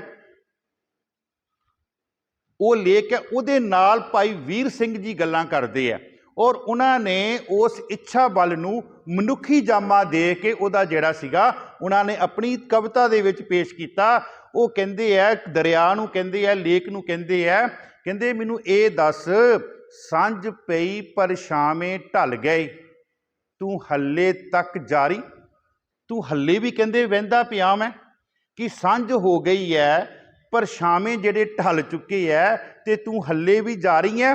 ਤੇ ਉੱਥੇ ਫਿਰ ਜਿਹੜਾ ਦਰਿਆ ਨਾ ਉਹ ਕੀ ਗੱਲ ਕਰਦਾ, ਕਹਿੰਦਾ ਜਿਨ੍ਹਾਂ ਦੇ ਅੰਦਰ ਆਪਣੇ ਪ੍ਰੀਤਮ ਨੂੰ ਮਿਲਣ ਦੀ, ਆਪਣੀ ਮੰਜ਼ਿਲ ਤੇ ਪਹੁੰਚਣ ਦੀ ਇੱਕ ਕਹਿੰਦਾ ਤੀਬਰ ਇੱਛਾ ਹੁੰਦੀ ਹੈ ਨਾ, ਉਹ ਕਦੀ ਵੀ ਕਹਿੰਦਾ ਆਪਣੇ ਘਰਾਂ ਦੇ ਵਿੱਚ ਆਰਾਮ ਕਰਕੇ ਨਹੀਂ ਬਹਿੰਦੇ। ਉੱਥੋਂ ਫਿਰ ਦਰਿਆ ਕਹਿੰਦਾ ਨਿਉ ਵਾਲੇ ਨੈਣਾ ਦੀ ਨੀਂਦਰ ਦਿਨੇ ਰਾਤ ਪਏ ਵਹਿੰਦੇ। ਜਿਨ੍ਹਾਂ ਦਾ ਨਿਹੋ ਲੱਗ ਜਾਂਦਾ, ਜਿਨ੍ਹਾਂ ਦਾ ਪਿਆਰ ਹੋ ਜਾਂਦਾ, ਜਿਨ੍ਹਾਂ ਦੇ ਅੰਦਰ ਇੱਕ ਜਜ਼ਬਾ ਹੈ ਕਿ ਮੈਂ ਇਸ ਮੰਜ਼ਿਲ ਤੇ ਪਹੁੰਚਣਾ, ਨਿਹੋ ਵਾਲੇ ਨੈਣਾ ਦੀ ਨੀਂਦਰ ਦਿਨੇ ਰਾਤ ਪਏ ਵਹਿੰਦੇ। ਮੈਂ ਕਹਿੰਦਾ ਜਦੋਂ ਇਹ ਪੰਕਤੀ ਮੈਂ ਪੜ੍ਹ ਰਿਹਾ ਸੀ ਨਾ, ਇਹ ਪੰਕਤੀ ਇਨ ਬਿਨ ਜਿਹੜੀ ਸੀ ਨਾ ਸਰਦਾਰ ਊਧਮ ਸਿੰਘ ਦੇ ਉੱਪਰ ਢੁੱਕਦੀ ਪਈ ਸੀਗੀ, ਕਿਉਂਕਿ ਊਧਮ ਸਿੰਘ 1919 ਤੋਂ ਚੱਲਿਆ ਤੇ ਤਕਰੀਬਨ ਸਮਾਂ ਜਿਹੜਾ 1935-36 ਦਾ ਉਹਨੂੰ ਹੋ ਚੁੱਕਾ ਸੀਗਾ ਇੰਗਲੈਂਡ ਦੀ ਧਰਤੀ ਤੇ। ਮਾਫ ਕਰਨਾ 30 ਦਾ ਸਮਾਂ। 1930 ਤੋਂ ਬਾਅਦ ਉਹ ਪੰਜਾਬ ਦੀ ਧਰਤੀ ਤੇ ਆਇਆ। ਦੇਖਿਓ ਹੁਣ ਪੰਜਾਬ ਦੀ ਧਰਤੀ ਤੇ ਆਇਆ ਤੇ ਗੋਰੀ ਸਰਕਾਰ ਨੇ ਜਾਂ ਪਿੱਠੂਆਂ ਨੇ ਸ਼ਿਕਾਇਤ ਕਰਕੇ ਉਹਨੂੰ ਜੇਲ੍ਹ ਦੇ ਵਿੱਚ ਫਸਾ ਦਿੱਤਾ ਕਿ ਇਹਦੇ ਕੋਲ ਨਜਾਇਜ਼ ਅਸਲਾ, ਤੇ ਕੁਦਰਤੀ ਉਹਦੇ ਕੋਲ ਇੱਕ ਰਿਵਾਲਵਰ ਹੁੰਦਾ ਸੀਗਾ, ਜਿਹੜਾ ਰਿਵਾਲਵਰ ਹਮੇਸ਼ਾ ਹੀ ਉਹ ਆਪਣੇ ਹੱਥ ਵਿੱਚ ਰੱਖਦਾ ਹੁੰਦਾ ਸੀਗਾ। ਉਹਨੂੰ ਫਿਰ 4 ਸਾਲ ਦੀ ਜਿਹੜੀ ਸੀਗੀ ਉਹ ਜੇਲ੍ਹ ਹੋਈ। ਉਸ ਜੇਲ੍ਹ ਦੇ ਦੌਰਾਨ ਜੇਲ੍ਹ ਦੇ ਵਿੱਚ ਉਹਨਾਂ ਦਾ ਮਿਲਾਪ ਹੋ ਰਿਹਾ ਭਾਈ ਸਾਹਿਬ ਭਾਈ ਰਣਧੀਰ ਸਿੰਘ ਜੀ ਅਖੰਡ ਕੀਰਤਨੀ ਵਾਲਿਆਂ ਦੇ ਨਾਲ। ਦੇਖੋ ਸੰਗਤ ਜਦੋਂ ਸਾਨੂੰ ਸਾਡੀ ਜ਼ਿੰਦਗੀ ਦੇ ਹਰ ਮੋੜ ਤੇ ਸੰਗਤ ਸਾਨੂੰ ਵਧੀਆ ਮਿਲਦੀ ਹੈ ਨਾ, ਤੇ ਫਿਰ ਸਾਡੇ ਜੀਵਨ ਦੇ ਵਿੱਚ ਇੱਕ ਨਿਖਾਰ ਜਿਹੜਾ ਉਹ ਹੌਲੀ ਹੌਲੀ ਜਿਹੜਾ ਆਈ ਜਾਂਦਾ ਹੈਗਾ। ਭਾਈ ਰਣਧੀਰ ਸਿੰਘ ਨੇ ਜੇਲ੍ਹ ਚਿੱਠੀਆਂ ਦੇ ਵਿੱਚ ਉਹਨਾਂ ਦਾ ਜ਼ਿਕਰ ਕੀਤਾ ਵੈ ਕਿ ਮੈਨੂੰ ਉਹ ਮਿਲਿਆ, ਮੈਂ ਫਿਰ ਉਹਨੂੰ ਗੱਲਾਂ ਸਮਝਾਈਆਂ, ਸਾਰਾ ਕੁਝ ਸਮਝਾਇਆ। ਈਵਨ ਇੱਥੋਂ ਤੱਕ ਭਗਤ ਸਿੰਘ ਵੀ ਜਿਹੜਾ ਸੀਗਾ ਉਹ ਉਹਨਾਂ ਨੂੰ ਜੇਲ੍ਹ ਵਿੱਚ ਮਿਲਿਆ। ਤੇ ਭਾਈ ਰਣਧੀਰ ਸਿੰਘ ਜੀ ਭਗਤ ਸਿੰਘ ਦੇ ਬਾਰੇ ਦੱਸਦੇ ਕਿ ਭਗਤ ਸਿੰਘ ਨੇ ਮੇਰੇ ਨਾਲ ਜੇਲ੍ਹ ਵਿੱਚ ਵਾਅਦਾ ਕੀਤਾ, ਜੇ ਮੈਨੂੰ ਮੌਕਾ ਮਿਲਿਆ ਤੇ ਮੈਂ ਖੰਡੇ ਬਾਟੇ ਦੀ ਪੌਲ ਜਿਹੜੀ ਆ ਉਹ ਮੈਂ ਛਕ ਲਵਾਂਗਾ। ਦੇਖੋ ਜ਼ਿੰਦਗੀ ਦੇ ਵਿੱਚ ਪਲਟਾ ਆਉਣਾ ਇਹ ਇੱਕ ਕੁਦਰਤੀ ਹੈ, ਇਹ ਇੱਕ ਪਰਮਾਤਮਾ ਦੇ ਹੱਥ ਵਿੱਚ ਹੈ। ਇੱਕ ਅਸੀਂ ਬਾਣੀ ਦਾ ਬਚਨ ਪੜ੍ਹਦੇ ਹਾਂ, ਮਹਾਰਾਜ ਕਹਿੰਦੇ ਛੀਆਂ ਬਾਜਾਂ ਚਰਗਾਂ ਕੂਈਆਂ ਇਨਾ ਖਵਾਲੇ। ਇਹ ਪਲਟਾ ਜੀ ਬਹੁਤ ਵੱਡਾ, ਇਹ ਚੇਂਜ ਹੈ, ਇਹ ਉਹਦੀ ਬਖਸ਼ਿਸ਼ ਹੋ ਜਾਵੇ। ਤੇ ਮਹਾਰਾਜ ਨੇ ਇਹਨਾਂ 4 ਜਾਨਵਰਾਂ ਦਾ ਜ਼ਿਕਰ ਕੀਤਾ, ਕਹਿੰਦੇ 4 ਜਾਨਵਰ ਐਸੇ ਹਨ ਜਿਹੜੇ ਮਾंस ਤੋਂ ਬਗੈਰ ਨਹੀਂ ਰਹਿ ਸਕਦੇ। ਤੇ ਮਾਫ ਕਰਨਾ ਸਾਡੇ ਚੋਂ ਵੀ ਬਹੁਤ ਸਾਰੇ ਐਸੇ ਹਨ ਜਿਹੜੇ ਪਹਿਲਾਂ ਮਾंस ਖਾਂਦੇ ਸੀ, ਮਹਾਰਾਜ ਦੀ ਬਖਸ਼ਿਸ਼ ਹੋਈ ਹੈ, ਮਾंस ਨੂੰ ਛੱਡਿਆ ਤੇ ਹੁਣ ਗੁਰੂ ਦੇ ਲੜ ਲੱਗੇ। ਮਹਾਰਾਜ ਕਹਿੰਦੇ ਛੀਆਂ ਬਾਜਾਂ ਚਰਗਾਂ ਕੂਈਆਂ ਇਨਾ ਖਵਾਲੇ ਘਾਹ ਖਾਣ ਤੇ ਮਾंस ਖਵਾਲੇ ਇਹ ਚਲਾਏ ਰਾਹ। ਜਿਹੜੇ ਘਾਹ ਖਾਣ ਵਾਲੇ ਹੈ ਉਹਨਾਂ ਨੂੰ ਮਾंस ਖਾਣ ਤੇ ਪਰਮਾਤਮਾ ਲਾ ਸਕਦਾ। ਜ਼ਿੰਦਗੀ ਦੇ ਵਿੱਚ ਚੇਂਜ ਹੈ, ਬਦਲਾਵ ਹੈ। ਛੀਆਂ ਬਾਜਾਂ ਚਰਗਾਂ ਕੂਈਆਂ ਇਨਾ ਖਵਾਲੇ ਘਾਹ ਖਾਣ ਤੇ ਮਾंस ਖਵਾਲੇ ਇਹ ਚਲਾਏ ਰਾਹ। ਨਦੀਆਂ ਵਿੱਚ ਟਿੱਬੇ ਦੇ ਖਾਲੇ ਥਲੀ ਕਰੇ ਅਸਗਾ, ਕੀੜਾ ਥਾਪ ਦੇਹ ਪਾਤਸ਼ਾਹੀ ਲਸ਼ਕਰ ਕਰੇ ਇਹ ਉਹਦੀ ਮਰਜ਼ੀ ਹੈ ਜੀ, ਉਹਨੇ ਕੀ ਕਰਨਾ। ਕੀੜਾ ਥਾਪ ਦੇ ਪਾਤਸ਼ਾਹੀ, ਥੋੜ੍ਹਾ ਜਿਹਾ ਇੱਥੇ ਮੈਂ ਜ਼ਿਕਰ ਕਰ ਦਿਆਂ। ਗੁਰੂ ਰਾਮਦਾਸ ਜੀ ਮਹਾਰਾਜ ਦੀ ਬਾਣੀ ਪੜ੍ਹ ਕੇ ਦੇਖੋ, ਉਹਨਾਂ ਨੇ ਆਪਣੀ ਬਾਣੀ ਦੇ ਵਿੱਚ 13 ਤੋਂ 14 ਵਾਰ ਆਪਣੇ ਆਪ ਨੂੰ ਕੀੜਾ ਕਿਹਾ। ਤੇ ਅਸੀਂ ਇੱਕ ਦੇ ਬਚਨ ਉਹਨਾਂ ਦਾ ਪੜ੍ਹਦੇ ਹਾਂ, ਹਰ ਕੇ ਜਨ ਸਤਿਗੁਰ ਸਤਿਪੁਰਖਾ ਬਿਨੋ ਕਰੂੰ ਹਮ ਕੀਰੇ ਕਿਰਮ ਸਤਿਗੁਰ ਸਰਨਾਈ ਕਰ ਦਇਆ ਨਾਮ। ਦੂਸਰਾ ਉਹਨਾਂ ਦਾ ਬਚਨ, ਜੋ ਹਮਰੀ ਬਿਦ ਹੋਤੀ ਮੇਰੇ ਸਤਿਗੁਰਾ ਸਾਬਿਦ ਤੁਮ ਹਰ ਜਾਨੋ ਆਪੇ ਹਮ ਰੁਲਤੇ ਫਿਰਤੇ ਕੋਈ ਬਾਤ ਨਾ ਪੂਛਤਾ ਗੁਰ ਸਤਿਗੁਰ ਸੰਗ। ਅੱਗੇ ਕੀ ਪੰਕਤੀ ਹੈ, ਕੀਰੇ ਹਮ ਥਾਪੇ। ਮੈਂ ਕਹਿੰਦੇ ਕੀੜਾ ਸੀ, ਮੈਨੂੰ ਕਹਿੰਦੇ ਗੁਰੂ ਦੀ ਬਖਸ਼ਿਸ਼ ਨਾਲ ਮੈਂ ਥਾਪੇ ਗਿਆ। ਬੇਨਤੀ ਕੀਤੀ ਸੀਗੀ, ਬੇਨਤੀ ਕਰ ਰਿਹਾ ਸੀਗਾ ਕਿ ਭਾਈ ਸਾਹਿਬ ਭਾਈ ਰਣਧੀਰ ਸਿੰਘ ਜੀ ਦੀ ਸੋਬਤ ਮਿਲੀ ਔਰ ਭਗਤ ਸਿੰਘ ਨੇ ਵੀ ਇਹ ਮਨ ਵਿੱਚ ਵਿਚਾਰ ਬਣਾ ਲਿਆ ਸੀਗਾ ਕਿ ਜੇ ਮੌਕਾ ਮਿਲਿਆ ਤੇ ਮੈਂ ਖੰਡੇ। ਔਰ ਭਾਈ ਵੀਰ ਰਣਧੀਰ ਲਿਖਦੇ ਆ, ਕਹਿੰਦੇ ਵੀ ਜਦੋਂ ਜੇਲ੍ਹ 'ਚ ਆਇਆ ਸੀਗਾ ਤੇ ਕੇਸ ਉਹਦੇ ਕੱਟੇ ਸੀਗੇ, ਫਿਰ ਉਹਨੇ ਕੇਸ ਵੀ ਰੱਖੇ ਸੀਗੇ ਜੇਲ੍ਹ ਦੇ ਵਿੱਚ। ਤੁਸੀਂ ਦੇਖੀ ਹੋਣੀ ਹੈ ਕਿਤੇ ਭਗਤ ਸਿੰਘ ਦੀ ਫੋਟੋ, ਮੰਜੀ ਤੇ ਬੈਠਾ, ਪੈਰਾਂ ਨੂੰ ਬੇੜੀਆਂ ਪਾਈਆਂ, ਸਿਰ ਤੇ ਜੂੜਾ, ਇਹ ਸਾਰਾ ਕੁਝ ਜੇਲ੍ਹ ਦੇ ਵਿੱਚ ਜਿਹੜਾ ਸੀਗਾ ਉਹਨੇ ਆਪਣੇ ਕੇਸ ਜਿਹੜੇ ਸੀ ਫੇਰ ਰੱਖੇ। ਮੈਂ ਬੇਨਤੀ ਕਰ ਰਿਹਾ ਸੀਗਾ, ਭਾਈ ਸਾਹਿਬ ਭਾਈ ਰਣਧੀਰ ਸਿੰਘ ਦੇ ਨਾਲ ਇਹਨਾਂ ਦਾ ਮਿਲਾਪ ਹੁੰਦਾ। ਭਾਈ ਸਾਹਿਬ ਭਾਈ ਰਣਧੀਰ ਸਿੰਘ ਇਹਨਾਂ ਨੂੰ ਗੁਰਬਾਣੀ ਦੀਆਂ ਗੱਲਾਂ, ਇਹਨਾਂ ਦੇ ਨਾਲ ਗੁਰਮਤ ਦਾ ਫਲਸਫਾ ਇਹਨਾਂ ਨਾਲ ਸਾਂਝਾ ਕਰਦੇ ਆ। ਇਹਨਾਂ ਦਾ ਹੋਰ ਅੰਦਰ ਜਿਹੜਾ ਨਾ ਉਹ ਦ੍ਰਿੜ ਹੋ ਰਿਹਾ, ਹੋਰ ਅੰਦਰ ਦ੍ਰਿੜ ਹੋ ਰਿਹਾ। 4 ਤੋਂ 5 ਸਾਲ ਦੀ ਇਹਨਾਂ ਨੇ ਜੇਲ੍ਹ ਕੱਟੀ ਹੈ। ਜੇਲ੍ਹ ਕੱਟਣ ਤੋਂ ਬਾਅਦ ਇਹ ਫਿਰ ਇੰਗਲੈਂਡ ਦੀ ਧਰਤੀ ਤੇ ਪਹੁੰਚ ਗਏ ਆ। ਜਦੋਂ ਇੰਗਲੈਂਡ ਦੀ ਧਰਤੀ ਤੇ ਪਹੁੰਚੇ ਆ ਨਾ, ਜੇਲ੍ਹ ਕੱਟਣ ਤੋਂ ਬਾਅਦ, ਇਹਨਾਂ ਨੇ ਆਪਣਾ ਨਾਮ ਕੀ ਰੱਖਿਆ? ਨਾਮ ਰੱਖਿਆ ਰਾਮ ਮੁਹੰਮਦ ਸਿੰਘ ਆਜ਼ਾਦ। ਇਸ ਨਾਮ ਤੇ ਬਣਾਇਆ ਪਾਸਪੋਰਟ। ਰਾਮ ਦਾ ਮਤਲਬ ਹੈ ਹਿੰਦੂ ਧਰਮ ਦਾ ਗਿਆ, ਮੁਹੰਮਦ ਆ ਗਿਆ ਮੁਸਲਮਾਨ ਧਰਮ, ਤੇ ਸਿੰਘ ਆ ਗਿਆ ਸਿੱਖ ਧਰਮ। ਤੇ ਆਜ਼ਾਦ ਜਿਹੜਾ ਸੀਗਾ ਉਹ ਇਹਨਾਂ ਦੀ ਇੱਕ ਸੰਸਥਾ ਦਾ ਨਾਮ ਸੀਗਾ, ਜਿਹੜੀ ਸ਼ਹੀਦ ਊਧਮ ਸਿੰਘ ਨੇ ਆਪਣੀ ਇੱਕ ਸੰਸਥਾ ਬਣਾਈ ਸੀਗੀ। ਨਾਮ ਤਾਂ ਰੱਖਿਆ ਰਾਮ ਕਿਉਂਕਿ 1919 ਦੇ ਵਿੱਚ ਹਿੰਦੂ ਵੀ ਸ਼ਹੀਦ ਹੋਏ ਆ, 1919 ਦੇ ਵਿੱਚ ਮੁਸਲਮਾਨ ਵੀ ਸ਼ਹੀਦ ਹੋਏ ਆ, 1919 ਦੇ ਵਿੱਚ ਸਿੱਖ ਵੀ ਸ਼ਹੀਦ ਹੋਏ ਆ, ਜਿਨ੍ਹਾਂ ਦੇ ਖੂਨ ਚੋਂ ਲੱਥਪੱਥ ਹੋਈ ਜਲਿਆਂ ਵਾਲੇ ਬਾਗ ਦੀ ਮਿੱਟੀ ਜਿਹੜੀ ਹੈ ਉਹ ਚੱਕ ਕੇ ਉਹਨੇ ਕਸਮ ਖਾਧੀ ਸੀ, ਉਸ ਮਿੱਟੀ ਦੇ ਵਿੱਚ ਹਿੰਦੂਆਂ ਦਾ ਖੂਨ ਵੀ ਸੀ, ਉਸ ਮਿੱਟੀ ਦੇ ਵਿੱਚ ਮੁਸਲਮਾਨਾਂ ਦਾ ਖੂਨ ਵੀ ਸੀ, ਤੇ ਉਹਦੇ ਵਿੱਚ ਸਿੱਖਾਂ ਦਾ ਖੂਨ ਵੀ ਸੀਗਾ। ਇਸ ਲਈ ਇਹਨੇ ਨਾਮ ਰੱਖਿਆ ਰਾਮ ਮੁਹੰਮਦ ਸਿੰਘ ਆਜ਼ਾਦ। ਇਹਦੇ ਤੇ ਨਵਾਂ ਪਾਸਪੋਰਟ ਬਣਾਇਆ, ਇਹਦੇ ਤੇ ਪਾਸਪੋਰਟ ਬਣਾ ਕੇ ਫਿਰ ਉਹ ਇੰਗਲੈਂਡ ਦੀ ਧਰਤੀ ਤੇ ਪਹੁੰਚਿਆ। ਸਮਾਂ ਆਪਣੀ ਚਾਲ ਨਾਲ ਚੱਲਦਾ ਗਿਆ। ਗਦਰੀ ਬਾਬਿਆਂ ਨੇ ਇਹਨੂੰ, ਜਿਹੜੇ ਉੱਥੇ ਸੀਗੇ, ਉਹਨਾਂ ਨੇ ਕਰਤਾਰ ਸਿੰਘ ਸਰਾਭਾ ਵਗੈਰਾ ਸਾਰੇ, ਇਹਨਾਂ ਨੇ ਉਹਨੂੰ ਬੰਦੂਕ, ਆਪਣਾ ਰਿਵਾਲਵਰ ਚਲਾਉਣਾ, ਬੰਦੂਕ ਚਲਾਉਣਾ, ਸਾਰਾ ਕੁਝ ਇਹਨੂੰ ਸਿਖਾਇਆ। ਇੱਕ ਦਿਨ ਇਹਨੇ ਕੀ ਕੀਤਾ, ਇਹ ਜਾ ਰਿਹਾ ਸੀ ਕਿਤੇ, ਰਸਤੇ ਦੇ ਵਿੱਚ ਇਹਨੇ ਪੋਸਟਰ ਪੜ੍ਹੇ। ਪੋਸਟਰਾਂ ਤੇ ਲਿਖਿਆ ਸੀਗਾ ਕਿ ਜਿਹੜਾ ਸਰ ਮਾਈਕਲ ਅਡਵਾਇਰ, ਇਹ ਕੈਕਸਟਨ ਜਿਹੜਾ ਹਾਲ ਹੈ, ਉਸ ਹਾਲ ਦੇ ਵਿੱਚ ਇੰਨੀ ਤਰੀਕ ਨੂੰ ਇਹਦਾ ਲੈਕਚਰ ਹੈ, ਇਹ ਆਪਣਾ ਉੱਥੇ ਲੈਕਚਰ ਦੇਵੇਗਾ। ਇਹਨਾਂ ਨੂੰ ਮੌਕਾ ਮਿਲ ਗਿਆ ਕਿਸੇ ਤਰੀਕੇ ਦੇ ਨਾਲ ਉਸ ਕੈਕਸਟਨ ਹਾਲ ਦੇ ਵਿੱਚ ਇਹਨਾਂ ਨੂੰ ਦਾਖਲ ਹੋਣ ਦਾ ਜਿਹੜਾ ਮੌਕਾ ਮਿਲਿਆ। ਚਲੋ ਅਸੀਂ ਇਤਿਹਾਸ ਪੜ੍ਹਦੇ ਹਾਂ, ਇਹਨਾਂ ਨੇ ਕਿਤਾਬ ਲਈ, ਗੋਰਾ ਬਣਿਆ, ਸਿਰ ਤੇ ਕੈਪ ਪਾਇਆ, ਉਸੇ ਤਰ੍ਹਾਂ ਦੇ ਨਾਲ ਪੜ੍ਹਿਆ ਲਿਖਿਆ ਸੀਗਾ, ਇੰਗਲੈਂਡ ਰਹਿੰਦਾ ਸੀਗਾ, ਅੰਗਰੇਜ਼ੀ ਵੀ ਬੋਲਣੀ ਜਿਹੜੀ ਸੀਗੀ ਉਹ ਸਿੱਖ ਗਿਆ ਸੀਗਾ। ਉਸ ਕਿਤਾਬ ਨੂੰ ਪਾੜ ਕੇ, ਕੱਟ ਕੇ, ਉਹਦੇ ਵਿੱਚ ਰਿਵਾਲਵਰ ਫਿੱਟ ਕੀਤਾ, ਰਿਵਾਲਵਰ ਫਿੱਟ ਕਰਕੇ ਤੇ ਉਸ ਕੈਕਸਟਨ ਹਾਲ ਦੇ ਵਿੱਚ ਜਿਹੜਾ ਸੀਗਾ ਉਹਨਾਂ ਦੇ ਸਾਹਮਣੇ ਜਾ ਕੇ ਬੈਠ ਗਿਆ।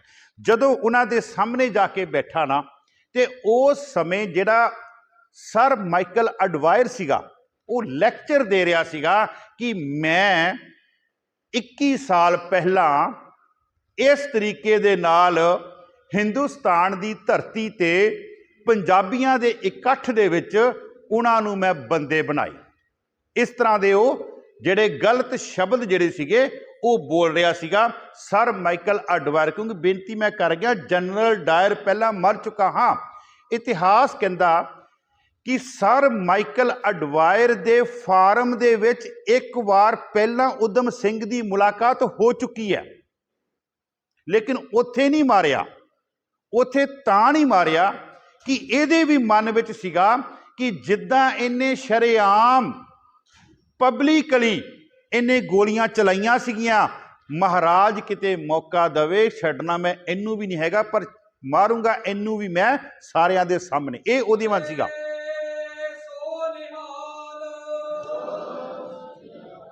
ਕਹਿੰਦਾ ਮੈਂ ਇਹਨੂੰ ਵੀ, ਕਹਿੰਦਾ ਮੈਂ ਉਸੇ ਤਰੀਕੇ ਦੇ ਨਾਲ ਮਾਰੂੰਗਾ ਕਿਤੇ ਮੌਕਾ ਦਵੇ। ਫਿਰ ਚਲੋ ਪਰਮਾਤਮਾ ਨੇ ਮੈਂ ਬੇਨਤੀ ਕੀਤੀ ਹੈ, ਸਾਧ ਸੰਗਤ ਜੀ, ਜਿਹੜੀ ਸਿੱਖ ਦੀ ਅਰਦਾਸ ਹੈ ਨਾ, ਇਹ ਅਰਦਾਸ ਪਤਾ ਕੀ ਹੈ, ਇਸ ਦੇ ਨਾਲ ਅਸੀਂ ਪਰਮਾਤਮਾ ਦੇ ਨਾਲ ਸਿੱਧੀਆਂ ਗੱਲਾਂ ਕਰਦੇ ਹਾਂ। ਕਿਉਂਕਿ ਅਰਦਾਸ ਸ਼ਬਦ 4 ਸ਼ਬਦਾਂ ਦੇ ਮੇਲ ਤੋਂ ਬਣਿਆ, ਐੜਾ, ਰਾਰਾ, ਦੱਦਾ ਤੇ ਸੱਸਾ। ਕਿਤੇ ਡਾਕਟਰ ਜਸਵੰਤ ਸਿੰਘ ਨੇਕੀ ਨੂੰ ਪੜ੍ਹ ਕੇ ਦੇਖੋ, ਉਹਨੇ ਪੂਰੀ ਕਿਤਾਬ ਹੀ ਲਿਖੀ ਹੈ ਅਰਦਾਸ ਤੇ। ਐੜੇ ਦਾ ਅੱਖਰੀ ਅਰਥ ਹੈ ਅੰਤਰਜਾਮੀ, ਰਾਰੇ ਦਾ ਅੱਖਰੀ ਅਰਥ ਹੈ ਰਾਖਾ, ਤੇ ਦੱਦੇ ਦਾ ਅੱਖਰੀ ਅਰਥ ਹੈ ਦਾਤਾਂ ਦੇਣ ਵਾਲਾ। ਦਾਤਾਂ ਕਲੀਆਂ ਆ ਨਹੀਂ ਕਿ 4 ਛਿੱਲੜ ਦੇ, ਤੇ ਆ ਵੀ ਇੱਕ ਬੜੀ ਵੱਡੀ ਦਾਤ ਸੀਗੀ, ਸ਼ਹਾਦਤ ਜਿਹੜੀ ਉਹਦੀ ਝੋਲੀ ਵਿੱਚ ਪਾਈ ਹੈ। ਐੜੇ ਦਾ ਅੱਖਰੀ ਅਰਥ ਹੈ ਅੰਤਰਜਾਮੀ। ਅਸੀਂ ਪੜ੍ਹਦੇ ਹਾਂ, ਅੰਤਰਜਾਮੀ ਪੁਰਖ ਵਿਧਾਤੇ ਸਰਦਾ ਮਨ ਕੀ, ਘਟ ਘਟ ਕੇ ਅੰਤਰ ਕੀ ਜਾਨਤ, ਭਲੇ ਬੁਰੇ ਕੀ ਪੀਰ। ਰਾਰੇ ਦਾ ਅੱਖਰੀ ਅਰਥ ਹੈ ਤੂੰ ਮੇਰਾ ਰਾਖਾ ਸਭਨੀ ਥਾਈ। ਦੱਦੇ ਦਾ ਅੱਖਰੀ ਅਰਥ ਹੈ ਦੱਦਾ ਦਾਤਾ ਏਕ ਹੈ, ਸਭ ਕੋ ਦੇਵਨ ਦਿੰਦੇ ਟੋਟ ਨਾ ਆਵੀ, ਅਗਨਤ ਭਰੇ ਭੰਡਾਰ।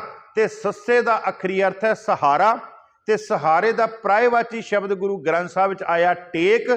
ਆਸਰਾ ਜਿਹਨੂੰ ਕਹਿੰਦੇ ਆ, ਤਰ ਜੀਅਰੇ ਇੱਕ ਟੇਕ ਤੂੰ, ਲਾਹੇ ਬਿਡਾਨੀ ਆਸ, ਨਾਨਕ ਨਾਮ ਧਿਆਈਐ ਕਾਰਜ ਆਵੇ ਰਾਸ। ਉਹਨੇ ਅਰਦਾਸ ਕੀਤੀ ਸੀ, ਉਹਦੀ ਅੱਜ ਅਰਦਾਸ ਨੂੰ ਜਿਹੜਾ ਸੀਗਾ ਫਲ ਲੱਗਿਆ। ਅੱਜ ਉਹਦੀ ਅਰਦਾਸ ਨੂੰ ਜਿਹੜਾ ਸੀਗਾ, ਅੱਜ ਉਹਦੀ ਅਰਦਾਸ ਪੂਰੀ ਹੋਣ ਜਾ ਰਹੀ ਹੈ। ਅੱਜ ਗੁਰੂ ਗੋਬਿੰਦ ਸਿੰਘ ਜੀ ਮਹਾਰਾਜ ਉਹਨਾਂ ਦੀ ਅਰਦਾਸ ਦੇ ਵਿੱਚ ਅੱਜ ਆਪ ਵਰਤ ਰਹੇ ਆ। ਜਦੋਂ ਕੈਕਸਟਨ ਹਾਲ ਦੇ ਵਿੱਚ ਸਰ ਮਾਈਕਲ ਐਡਵਾਇਰ ਇਸ ਤਰ੍ਹਾਂ ਦੀ ਭੱਦੀ ਸ਼ਬਦਾਵਲੀ ਜਿਹੜੀ ਆ ਵਰਤ ਰਿਹਾ ਸੀ ਨਾ, ਇਹ ਸ਼ਰੇਆਮ ਉੱਠੇ ਹੈ। ਇਹਨਾਂ ਨੇ 3 ਤੋਂ 4 ਗੋਲੀਆਂ ਜਿਹੜੀਆਂ ਉਹਦੇ ਸੀਨੇ ਦੇ ਵਿੱਚ ਜਿਹੜੀਆਂ ਦਾਗ ਦਿੱਤੀਆਂ।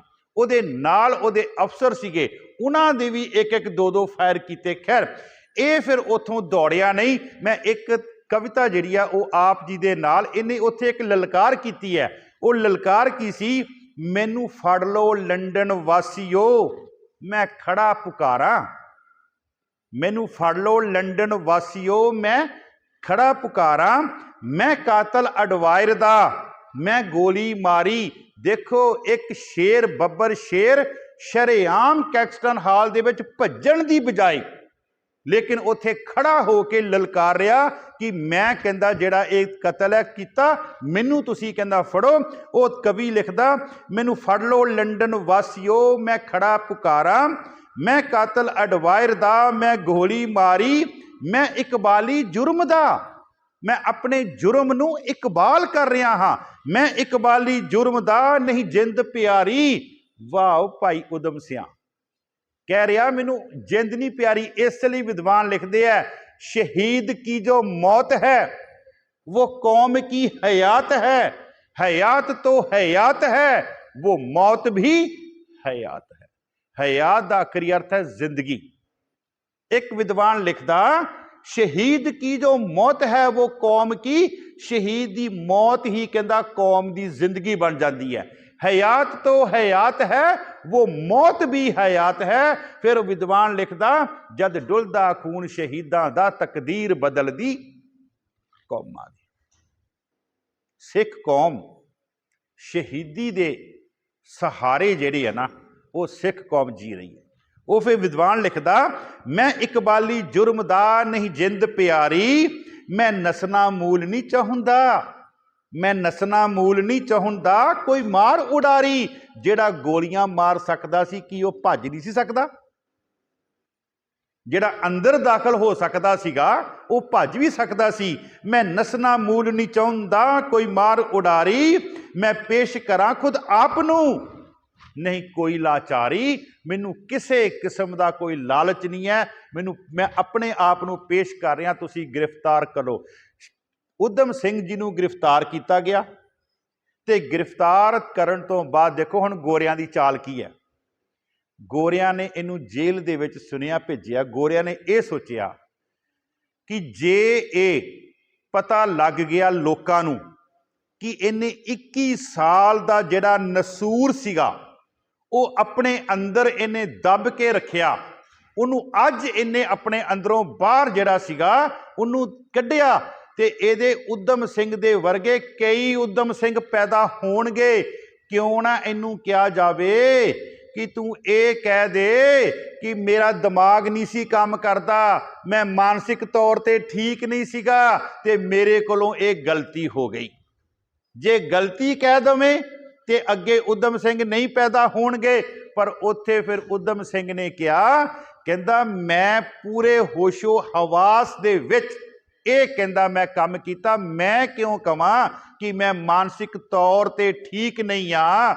ਮੈਂ ਆਪਣੇ ਆਪ ਨੂੰ ਕਹਿੰਦਾ ਮੈਂ ਆਪਣੇ ਆਪ ਨੂੰ ਆਪ ਤਿਆਰ ਕੀਤਾ ਔਰ ਮੈਂ ਗੁਰੂ ਗੋਬਿੰਦ ਸਿੰਘ ਜੀ ਦੀ ਬਖਸ਼ਿਸ਼ ਲੈ ਕੇ ਉਹਨਾਂ ਦਾ ਆਸਰਾ ਲੈ ਕੇ ਮੈਂ ਇਹ ਕਹਿੰਦਾ ਜਿਹੜਾ ਕਾਰਜ ਕੀਤਾ। ਮੈਂ ਬੇਨਤੀ ਕਰਨੀ ਚਾਹੁੰਦਾ, ਸ਼ਹੀਦ ਊਧਮ ਸਿੰਘ ਜੀ ਨੇ ਇਹ ਕਾਰਾ ਜਿਹੜਾ ਨਾ ਉਹ 1940 31 ਜੁਲਾਈ 1940 ਤੋਂ ਪਹਿਲਾਂ ਹੋਇਆ, ਬਾਅਦ 'ਚ ਉਹਨਾਂ ਨੂੰ ਫਾਂਸੀ ਹੋਈ ਹੈ। 31 ਜੁਲਾਈ ਦਾ ਦਿਨ ਜਿਹੜਾ ਨਾ 1940 ਇਹ ਅਸੀਂ ਉਹਨਾਂ ਦੀ ਜਿਹੜੀ ਸ਼ਹਾਦਤ ਦਾ ਦਿਨ ਹੈ ਉਹ ਸਾਧ ਸੰਗਤ ਜੀ ਮਨਾਉਂਦੇ ਹਾਂ।